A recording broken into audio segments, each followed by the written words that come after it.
Hey guys, welcome to Solo ReacTalk. Today I'm going to be reacting to the Forerunners would dominate in 40k HaloHammer Part 2 made on the PancreasNoWork YouTube channel. This is in relation to the previous part 1. The Covenant would be a great faction for 40k HaloHammer. If you guys want to check out that reaction, remember the playlist card is going to be at the top here. If you want to check out the original video for the Forerunners would dominate in the 40k HaloHammer Part 2, and as well as PancreasNoWork YouTube channel, the links are going to be in the description below. Yes. Guys, let us start. 3, 2, 1. Go. So last time I discussed my personal favorite sci-fi to sim for, I said the Covenant could survive in the 40k galaxy. Crucially though, I said, or at least I meant, survive, not thrive. They wouldn't be winning the great game that is Warhammer by any means, just staving off defeat and giving the other factions a bloody nose when the situation called for it. So despite what you might think, I wasn't just fanboying over Halo with all my might, because I acknowledged that the Covenant would be supreme. See, Imperium, Necron, and Tyranid fans, we can get along. Until the Forerunners show up and wipe the galaxy completely clean, that is. Now I don't really know much about the Forerunners. Yes, I know that they were an extremely advanced race that created the Halo array. And yes, they've been talked about in the Halo Reach game, but I still don't really know much about them. Really, yeah. Just gonna fanboy over Halo. The Forerunners would be a horrible faction to put into 40k because it would be like if you put the War in Heaven Catan into the modern day setting of the galaxy. Not the Necrons, the Catan is their own faction. I should mention that there's gonna be spoilers for the Forerunner series of books, so if you haven't read those I would recommend it because they're really good, but either way, just be forewarned of that. Let's dive into some Halo lore, shall we? But before I get started, let me ask, do you like boats? How about boats with guns the size of houses on them blasting each other to bits? Because if you're anything like me, that'll appeal to you a lot. And if it does appeal to you, then you should check out the fine game sponsoring this video, World of Warships. World of Warships is a free game that you can play on PC where you can send your enemies straight to the bottom of the sea where they belong. And while you're doing it, you can enjoy over 40 unique maps with some absolutely crispy graphics. Sending your enemies straight to Davy Jones's locker has never looked this good, let me tell you. They've actually all just been updated. I mean, this water looks like I can jump straight through the screen and take a swim in it. I would— Too close to the rocks.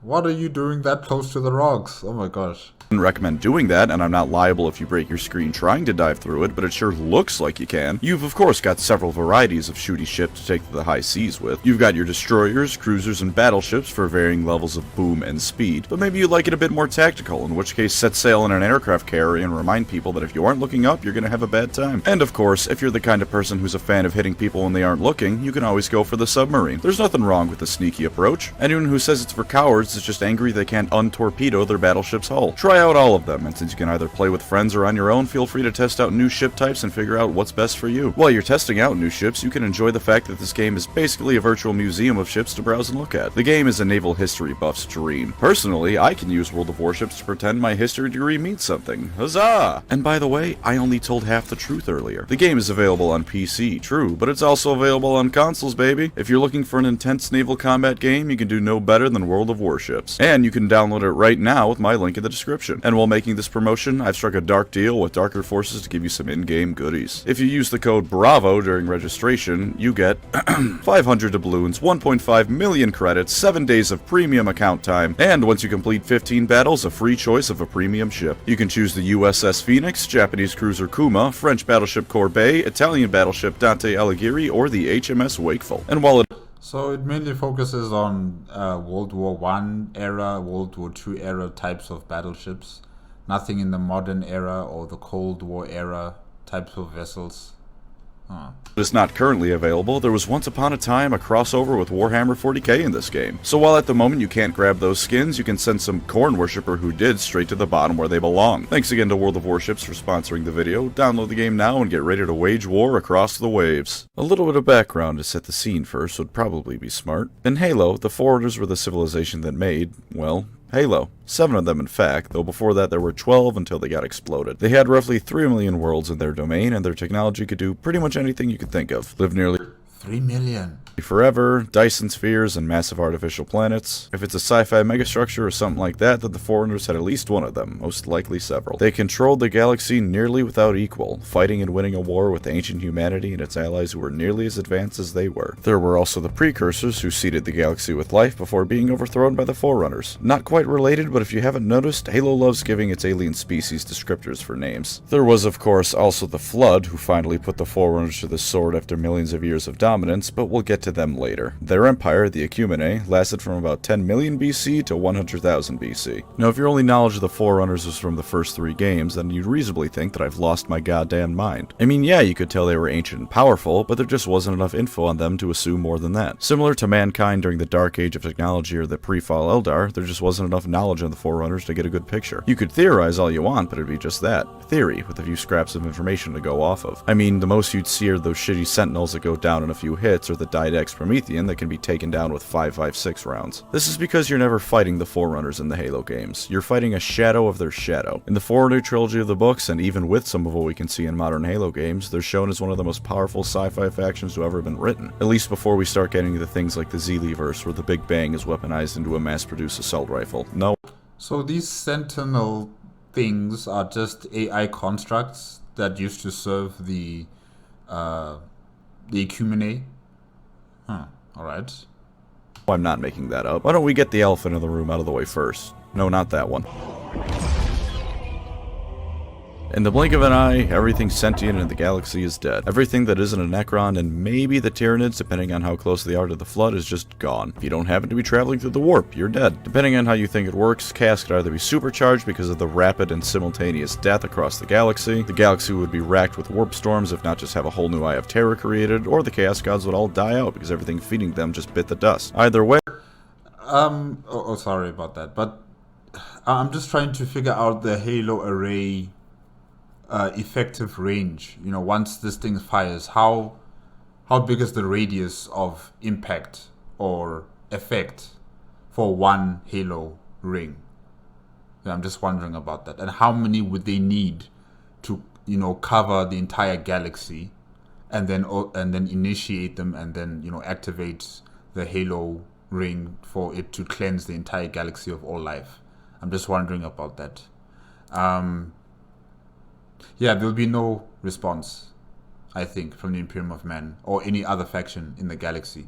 If the Forerunners, you know, decided that they want to exterminate the entire galaxy, I think they would almost immediately without any constantation from anyone, because communication is very slow in this galaxy, especially for the Imperium of Man. So by the time they notify important military people that, hey, there's a new race and they've brought this Halo ring installation in our system and we don't know what it is, you know, I don't know how long it takes for a Halo ring to charge up and to fire, but by the time they communicate with the headquarters of the military of the Imperium of Man, it'll be too late. It'll be too late. So, yeah, I just don't see how any faction in this galaxy is going to win or even stand a chance if this Halo array system is up and running and they fire in less than 10 minutes. Yeah. Just about everything in the material world is gone. But here's something about the Halo array that if you haven't read the Forerunner trilogy, you might not know. As much as it was a weapon of last resort, that's at its highest power setting. Did you know you can fine-tune the level of destruction you'd like from it? It can be limited to only a single system, or even planet. So as much as they were the final solution to the Flood, they're also just stupidly OP weapons without killing everyone in the galaxy. Got a planet you need for strategic reasons, but the Guard has it fortified to hell and back, or the Orcs are there in the usual Orc number of yes? Not anymore. Press a few buttons and now you have a nearly empty rock. You could also directly encircle a planet with one because they're just so damn big. I don't... It kind of reminds me of the Stellaris weapons. Not the World Cracker, but the Neutron Sweep. Yeah. If you guys play Stellaris, you know what I'm talking about. Know why you would want to do it, but it was a cool scene in the books when some ancient human realized he had to Tokyo drift one around Earth to stay alive. The Forerunners also have the technology to cross the galaxies at will if they feel the need, so theoretically they could just float them in and come aboard later to their almost completely empty new galaxy. But galactic scale death machines aren't the only advantage they have, not even close. For example, every single Forerunner has a smart AI equivalent called an Ancilla in their bodysuit. Every last one of them. They range in power from help with daily tasks to commanding entire systems of other AI. Those bodysuits also make the Forerunners biologically immortal to the point that one of them dying is noted as being a big deal. Before the Flood got to them anyways, but we'll get to that. In this regard, they were the pre-fall Elder without the psychic powers, except also their suits could still give them scientific psychic powers. Look at this bastard, he just force-pulled the Master Chief for shits and giggles. Speaking of Master Chief, you know his power armor, the Apex of... Wait, so those are the Forerunners? That's how they look like? Ah, okay. Hi.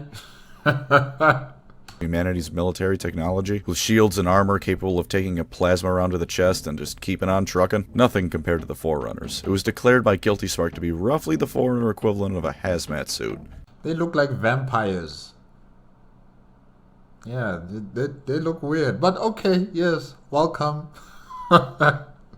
Not real armor, a hazmat suit. Even when he went from Mark 5 to 6 between the games, Guilty Spark was still like, why haven't you upgraded your armor, Reclaimer? Do you have that much of a death wish now that your blue stripper friend is gone? They had something colloquially called plasma jockeys by other Forerunners, which are engineers who had the job of taming stars for future engineering projects. They'd go in, make sure the star was going to have a solar rejection or anything that would ruin the day for any Forerunners nearby working on stuff, and just generally help the Forerunners use stars like massive intergalactic Legos. Doing this wasn't a massive Forerunner undertaking that required their entire species' resources and knowledge to undertake. They sent in Steve from the IT department. This is what their miners did to get it ready for the engineers. They didn't even send the scientific masterminds to screw around with the stars. They could create pocket dimensions the size of a solar system, fill the entire thing with actual stuff so it's basically a planet the size of a star system, and then compress that space to be about the size of a football if you're not inside of it. They mastered the physical world in its entirety. I mean, like I said, the Halo rings were bigger than planets. They were regularly causing stars to go supernova with just their capital ships in their war against the Flood. Not a grand superweapons like what the Necrons have, these were just their battleships. Their weaponry could also atomize almost anything that it hit. That one you don't even gotta read into the lore to find, just play any of the newer Halo games. There's a throwaway line in the Forerunner trilogy that they were powering the construction of an installation by tunneling to another universe and taking energy from it. This isn't a major plot point in how they're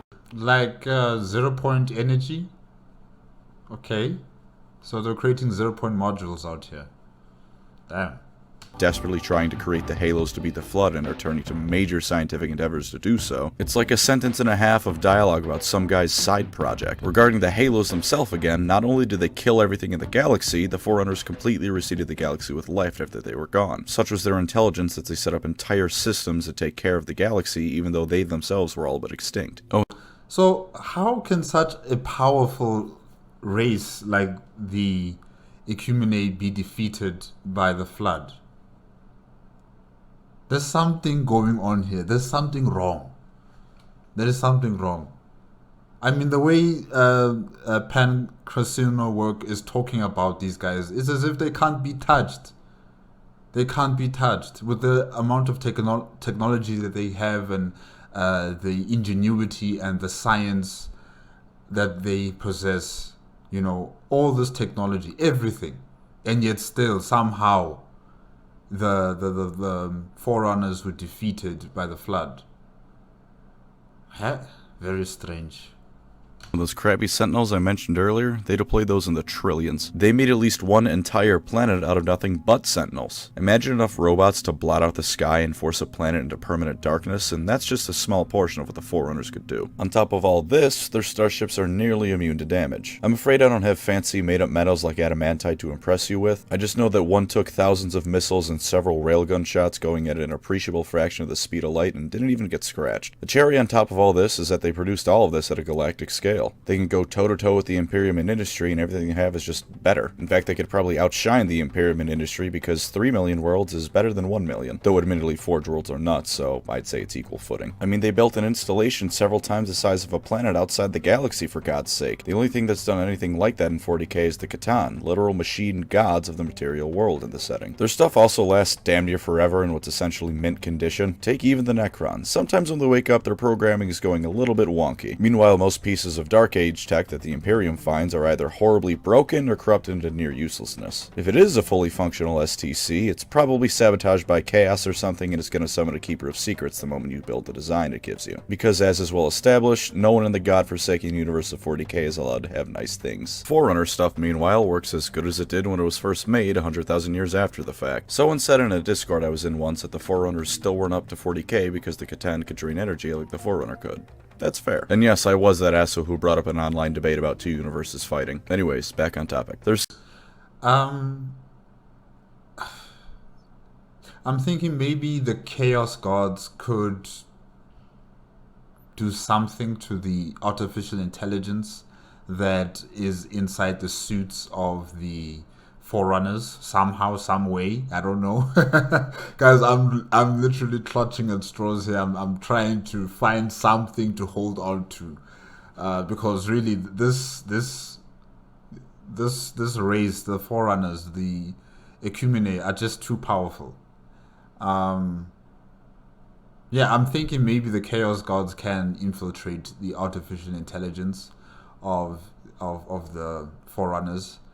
And since their bodies are also integrated with the technology, it can become a situation for them, you know, where their bodies are now controlled by their artificial intelligence, and the artificial intelligence is controlled or influenced by chaos. And it's not as if the Forerunners will understand or know what chaos is until it really becomes a serious situation. And even the artificial intelligence won't understand or, you know, recognize some sort of foreign entity influencing its decisions or calculations. Just like how technology that has been created by humanity in the Warhammer 40k galaxy has been infiltrated by chaos. So I'm assuming something similar can also happen to the Forerunners. But yeah, everything else that they can do, everything else that they have is just far beyond anything that any faction in the Warhammer 40k galaxy can compete with. Maybe the Necron tiers somewhere, somehow, maybe, but I just don't see it. I just don't see it. Yeah, they're just too powerful.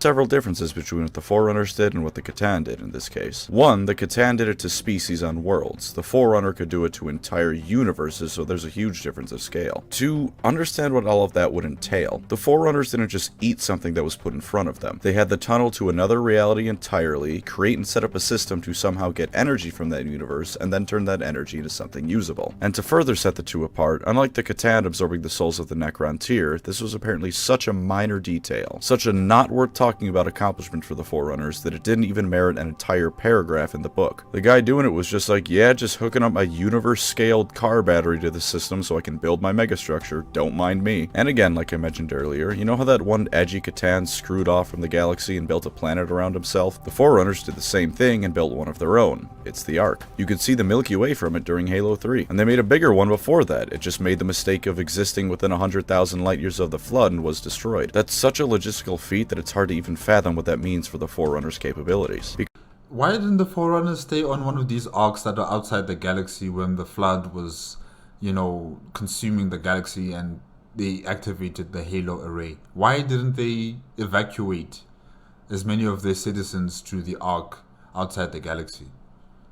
I don't understand the thought process of the Forerunners. They're so powerful, they're so technologically advanced, and yet still they committed suicide to kill the Flood. Like, why? Why do that?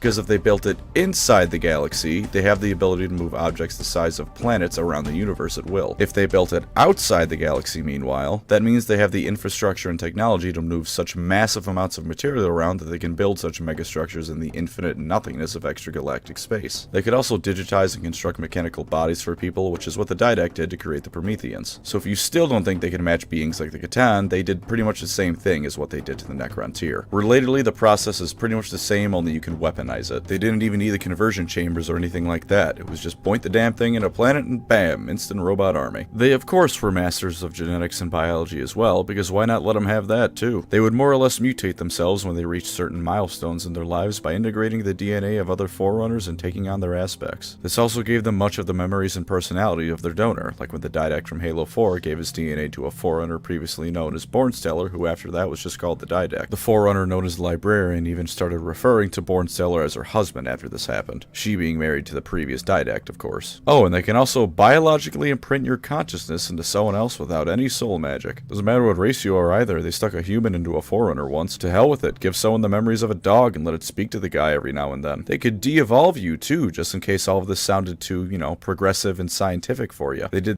just like Stellaris.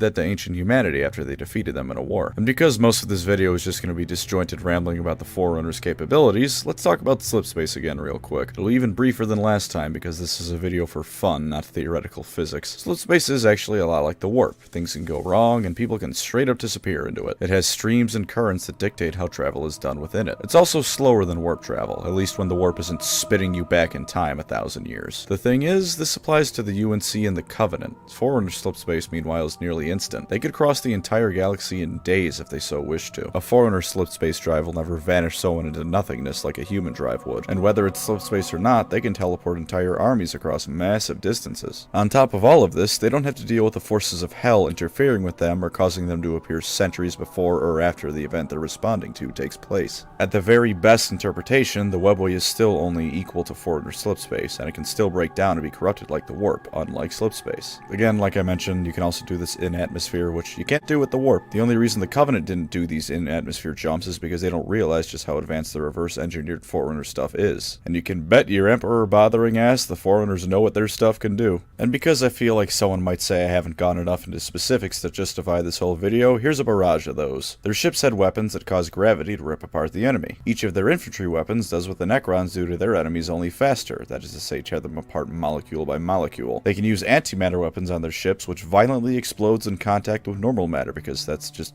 how that works. They had potentially up to trillions of warriors in their army at the time of the Flood War, and this was after centuries of disarming themselves due to political infighting. So unlike the Covenant, they have the numbers, power, and industry to fight with. And atop— Wait a minute. Did I hear that correctly? They have political infighting?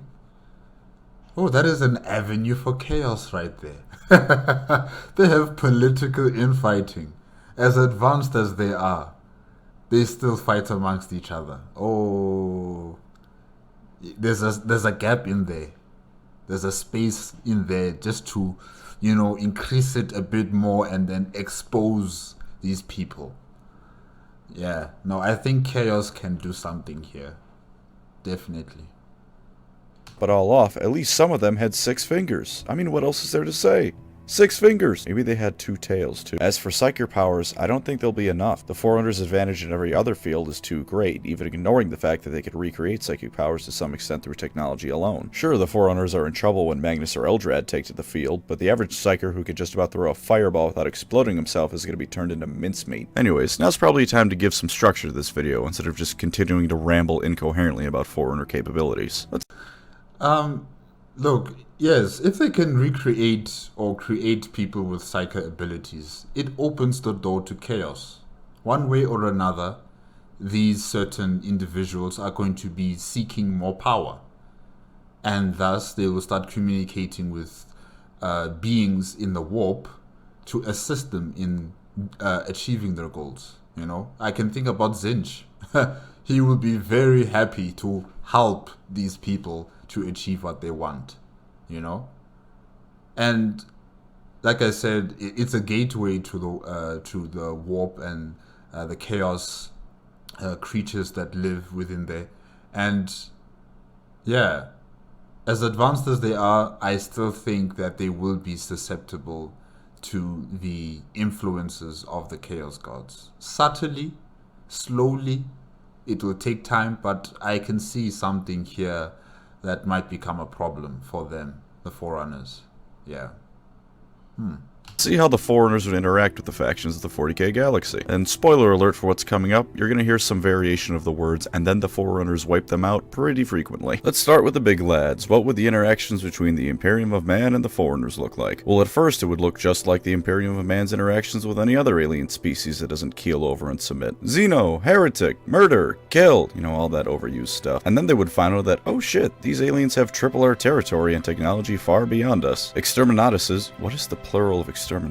Exterminati? Whatever it is, the Imperium would start dropping those like it was going out of style, because trying to land the Imperial Guard to fight the Forerunners is just going to result in you having one less army of guardsmen. And fair's fair, a virus bomb's going to hurt anyone, Forerunners or not, especially since part 2 of a virus bombing is setting the atmosphere on fire. But the Forerunners would learn pretty quickly that Imperial ships carry planet busters and start devoting more assets to their navy. And then it would be a very rapid downhill spiral against the Imperium. Of course the Space Marines would be involved in this, they're always involved. That being said, remember that funny little clip where the Didact drags Master Chief around like it's Gary's mod?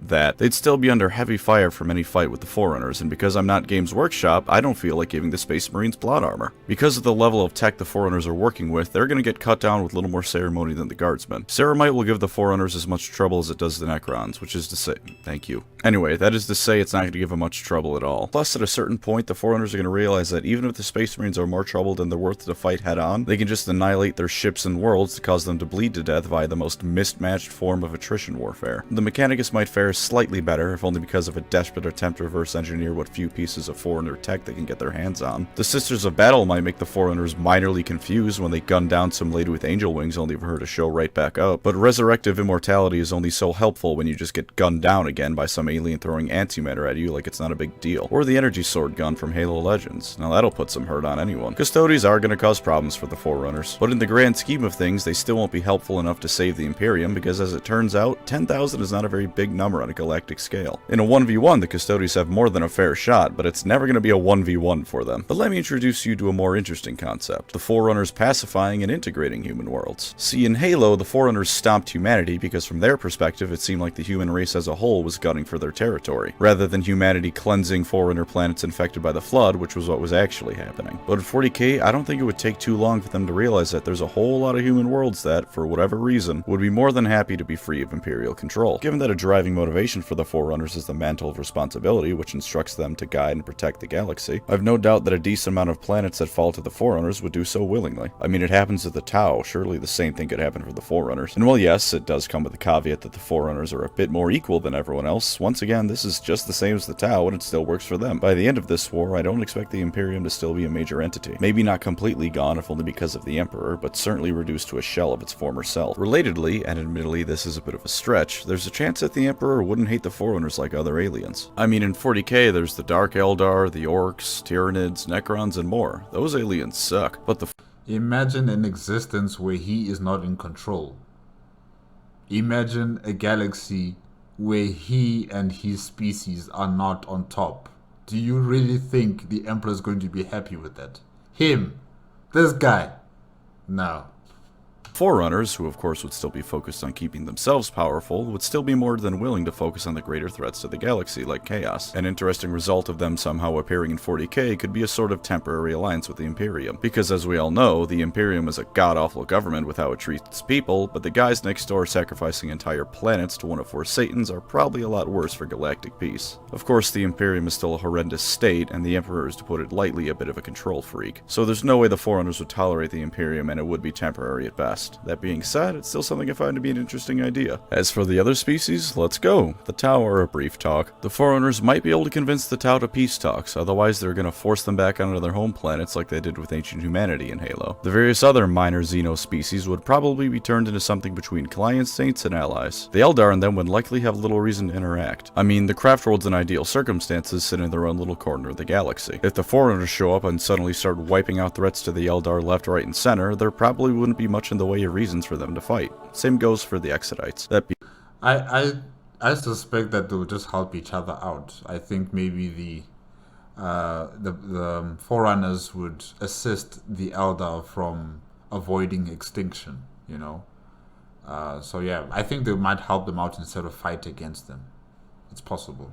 Being said, any fight the Eldar try to get into with the Forerunners is going to result in there being one less craft world around. Biel-Tan especially is going to learn the hard way that at their weakest possible power level, a civilization equal in power to the War in Heaven Necrons just showed up. The Dark Eldar? Ha! Say goodbye, Kamara. I don't care how many black holes Vex sends their way. The Forerunners' #1 priority with them is going to be to slip space rupture a Halo ring into that godforsaken place and send everyone in it to Kingdom Come. Will that be possible, though? You know, I mean, isn't Kamara in the webway, so they first have to access the webway. I'm sure they'll be able to, yeah. That's not going to be a difficult thing for them to do. But they'll still need to find it within the webway. That is still a task. You know, it's not just you open the gate and you're there, you know.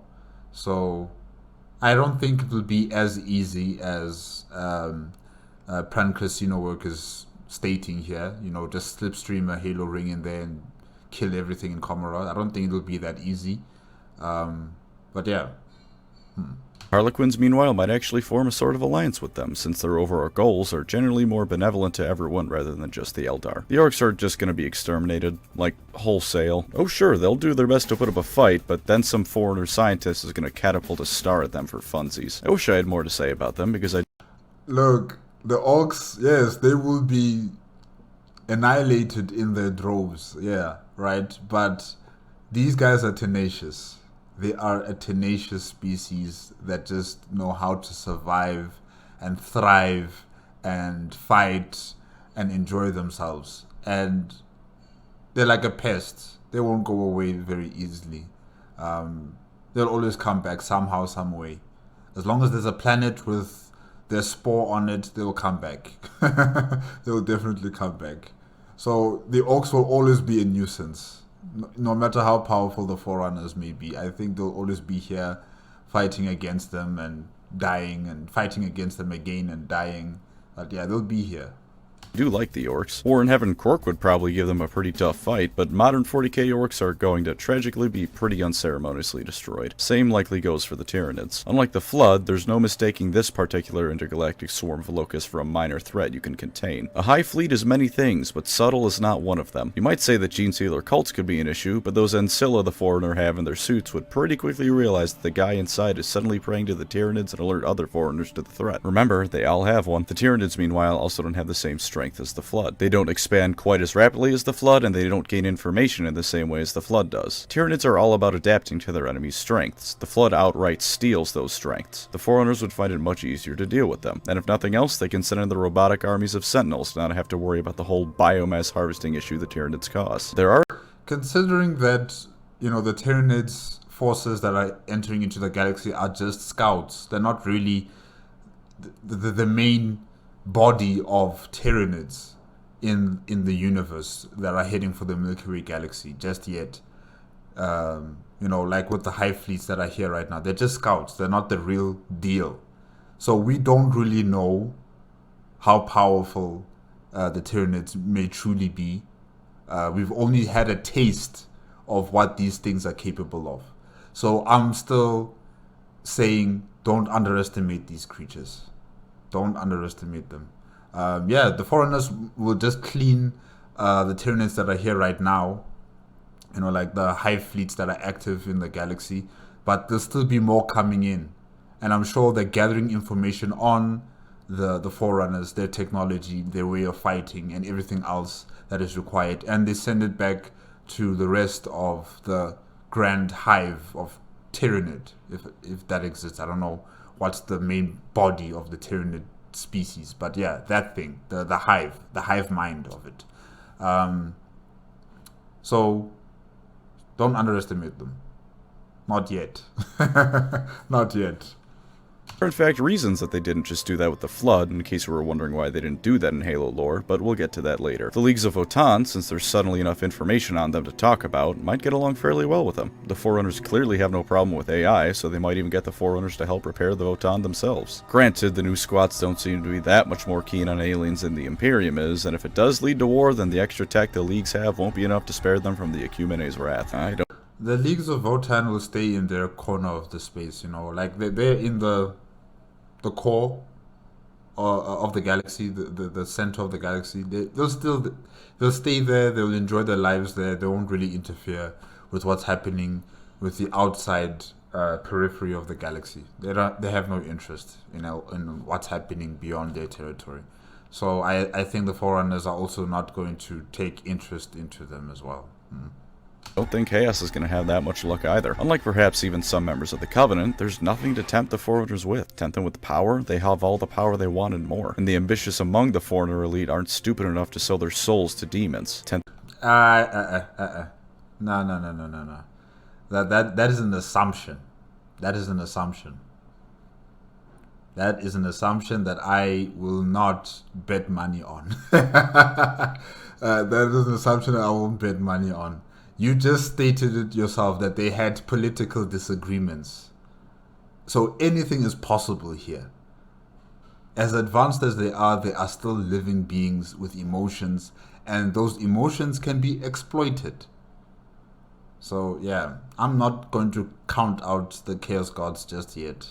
Then with pleasure? For one, their entire mentality is ensuring the galaxy is at peace with each other, which is inherently selfless. And two, they have access to almost all the pleasures anyone could ask for if they really want it. Why go for more? Because some crab-headed dude said it would feel really good, trust me? Inflict plagues on them and make them suffer until they join, perhaps? Well, they're biologically immortal, and for reference, the UNSC, who would absolutely get stomped at 40k, have curing cancer as something so routine a merchant ship's medbay can treat it. If the UNSC can do that, as far below the Forerunners as they are, disease is just not an issue for the Forerunners. There's nothing for Chaos to latch onto and corrupt the Forerunners with. As for actual battles, like with the Chaos Space Marines, well, see what I said would happen to normal Space Marines for how that'll turn out. Demons would do better, but not by much. Tzeentch demons might pull some screwy stuff on the Forerunners and take a decent amount down, but not enough to balance out what the Forerunners have in number and power. And if they reverse engineer Necron tech, which I have no doubt they would, they'll learn how to shut down Chaos. Hell, they might even team up with a few dynasties to push back Chaos, since the That might be checkmate right there.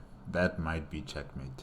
Forerunners have nothing against AI, and a few Necron dynasties aren't that bad. Speaking of, we finally have the Necrons, and oh boy is this going to cause some colorful arguments. As well as the Krork and the pre-fall Eldar, the War in Heaven era Necrons could certainly put up a hell of a fight. While I still think the Forerunners are on equal footing with the Catan, the sheer amount of them around as well as the numberless legions of united Necron military would be quite the challenge to take down. The thing is, this video is all about the Forerunners facing off against modern day 40k, and the modern day Necrons are, to be frank, a shadow of their former selves, as is always the case with 40k factions, except for the Tau, and Tyranids, I guess. They're disunified and war with each other almost as often as the Imperium blows up its own planets, and usually for even less valid reasons. While I'm sure they've mostly woken up, there's still going to be some in slumber who have not and wouldn't be able to fight the Forerunners. Their weaponry is at best equal to the Forerunners, and combined with their lack of unity and the Forerunners' supreme industrial capabilities, there won't be as many Necrons fighting on the same battlefield as there will be Forerunners in their construct. Plus, slip space once again reigns supreme. They can cross the galaxy in days if they need to. They can burn down your planet, and then that same fleet can be a segmentum over by tomorrow. And to top it all off, even if you do think the Necrons are technologically superior, it's well within Forerunner capability to reverse engineer Necron technology. I mean, the Forerunners are so advanced that they consider binary primitive to them. Binary, that thing even Dark Age humanity used in its tech? One Forerunner found an ancient Forerunner ship and was shocked that they ever used it. That's how far they've gone beyond it, technologically speaking. The Forerunners, to throw one last bit of disconnected rambling at you, also have something called the Domain. While the Domain is absolutely monstrous and will be covered in a later video because this is going to be a 3-parter miniseries, the best way to simplify it is Forerunner Internet. While information can be lost in it, more recent stuff is fairly easy for the Forerunners to access. So a Forerunner can research into Necron tech, put his findings into the Domain, and bam! Every Forerunner in the galaxy can now know how that particular piece of technology works, what its strengths are, and most importantly for the military, how to counter it. There's far... That is amazing. That is amazing. Oh, wow. These people... Yeah, Warhammer doesn't have a chance here. Warhammer doesn't have a chance here. Look, the only chance, like I said before, the only chance is chaos. That's all I'm betting my money on. Chaos. Everyone else, I'm sorry. I have to throw you out. There's just no way you guys can win against these guys. Yeah, we have to think outside the box. And the only ones I can really... believe that they have a chance is the chaos. That's it. Far more to the domain, but for now, let's just leave it at that. And if nothing else, the Forerunners had devices accessible by individual people that could accelerate time so quickly that billions of years would pass for them in an instant. I don't care what you are, Necron or not, that's gonna mess you up. There's a lot more I could talk about the Forerunners, how they weaponized their own method of FTL, the deeper concepts of the domain, how their FTL itself started diving into metaphysics, but by now I'm sure you get the point of this video. In modern day 40k, I think the Forerunners would reign supreme and force the mantle onto the Milky Way galaxy as they did millions of years ago. And of course, this is one big opinion piece, so please tell me how wrong or right you think I am. I fully admit I'm biased in favor of Halo on this, but so what? Biases make life fun. It's good to hear a differing opinion every now and then. Either way, here's part 2. There's one last major faction, I guess, to cover in Halo for next time, and they're hungry. Now I shall talk, and you shall listen. As always, thank you to my wonderful channel members. You are the domain to my ecumene, gifting me with the ability to further my cause and continue on for the time to come. Consider becoming a member or subscribing to support the channel, and either way, thank you for watching and take care out there. Except none of these videos matter because the Halo 1 Magnum can one-shot the entire 40k universe. Also, Spartan 1337 can snap card in half like a Kit Kat. Dragon Ball Halo, come on, baby! I'm one heck of a mama myself! Okay. Alright, guys, that was the Forerunners would dominate in 40k HaloHammer Part 2, made on the PancreasNoWork YouTube channel. Yeah.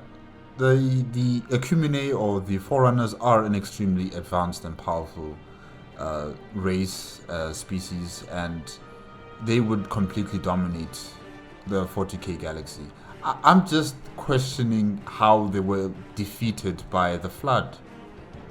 You know, I'm finding it extremely difficult to believe that the Flood somehow defeated these guys. I think I need to research more on the Flood. I need to research more on the Forerunners. But yeah, you know, after what I've been told here by PancreasNoWork, you know, about the Forerunners and their technology and their accomplishments, it just begs the question: how were they defeated by the Flood? How was that possible? And the fact that they had stations outside of the galaxy, they could have marooned themselves in those stations, or the Ark as they call it, and they would have activated the Halo array and cleared the galaxy, but they would still be alive because they're outside the galaxy. Why didn't they do that? Why did they kill themselves with everything else in the galaxy and have it reseeded or repopulated with you know, new species, or not new species, I think it's the same species, you know. And why not also have a planet where there are ecumene restarting from afresh? You know, like every other species that have been repopulated on different planets across the galaxy. Yeah, it's an odd situation in terms of the Forerunners and how they've concluded their war against the Flood. But focusing back to Warhammer 40k. Like I said before, the other factions have no chance. They have nothing against these guys. Except for Chaos. Chaos might have an opening. It's small. You can barely see it, but it's there. And if they can just chip away just a bit, slowly but surely it will grow into a big hole. And that hole is going to just become an avenue for more chaos just to keep on flooding into their civilization. So the more they dabble with Psyker knowledge and, you know, creating Psyker Forerunners, the more exposed they will become to chaos. And the more divisions they have politically, it creates an avenue for the Chaos Gods to also infiltrate into their society. So yeah, chaos all the way. I'm depending on chaos here. Maybe not Slanesh, maybe not Nurgle, but Zinch, yes. Korn, yes. I'm depending on those two to do the job. The other Chaos God, nah, I'm sorry. You guys are just not going to make it here. Yeah. But this was amazing. This was cool. This was nice. hearing more about the Forerunners. Like I said before, I think I'm gonna need to research a bit more about them and how they lost the war against the Flood. But yeah, guys, that is it with the Forerunners would dominate in 40k HaloHammer Part 2, made by PancreasNoWork YouTube channel. Remember, if you want to check out the original video as well as the YouTube channel, the links are going to be in the description below. If you like my reaction, please give me a like, comment, and subscribe to my channel. Click on the notification bell if you want to be up to date with my latest videos, and I'll see you guys next time with Part 3. Yeah, okay, bye-bye.